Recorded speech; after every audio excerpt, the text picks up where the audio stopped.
Yo, YouTube, what is going on? It's Fizzy Bubba here bringing you guys a new video. And this is like my third time recording this, guys. I'm really just tired.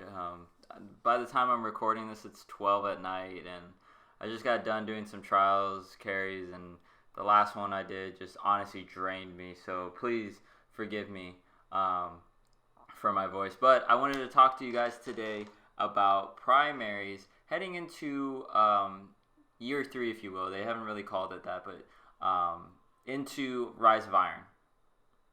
I'm using the Hawksaw, and this is really my focal point of what I wanted to talk about.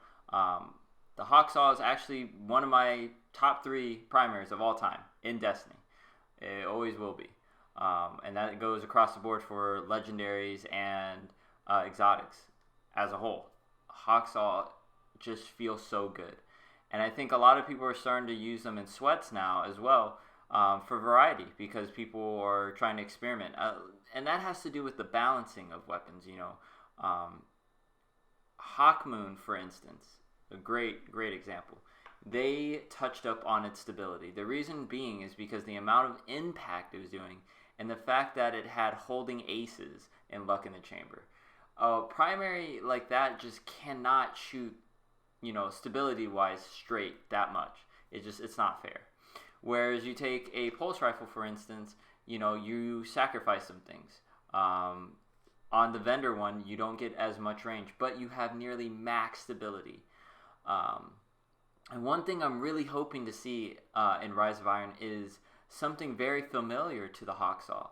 You know, they are saying that you can, you know, it's almost as you send them, if you will, or infuse them, or whatever you want to call them. That way you can keep them in Rise of Iron, but we're not sure yet completely.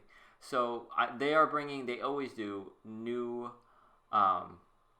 primaries to the game. And one gun that was showcased during the, you know, multiplayer or private match reveal was an auto rifle from Dead Orbit. I don't know the name of it, but I know you guys know what I'm talking about because there's only 3 weapons they could have used during that reveal.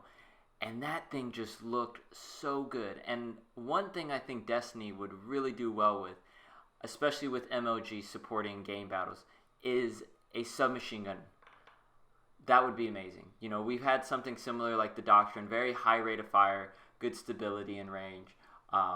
But I think if we got more of those, there would be so much variety. You know, that's what's lacking, I feel like. You know, a lot of people complain about the same thing. Or maybe not complain, but, you know, have kind of, you know, this resentment towards Bungie because everyone's using hand cannons. And we know that. You know, it's either Thorn, Ice Luna, or Last Word. But now people are using, like I said, Hawksaw. Hawksaw is such a great primary.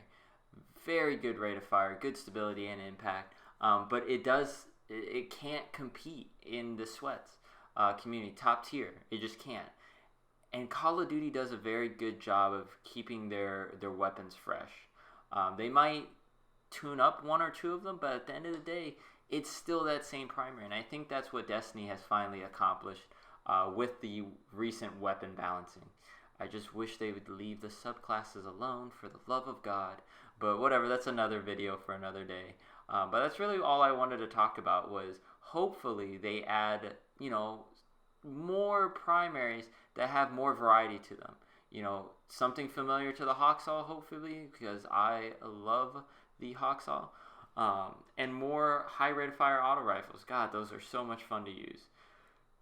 Like I said, the Dead Orbit one. But that's pretty much going to do it for the video, guys. Very short video. I just wanted to talk about primaries and my hopes for Rise of Iron. Let me know what you guys are hoping to see in Rise of Iron, you know, primary-wise, because please make primaries great again. I really just, please. Well, that's going to do it for the video, though, guys. And, yeah, I'll see you guys later. Peace.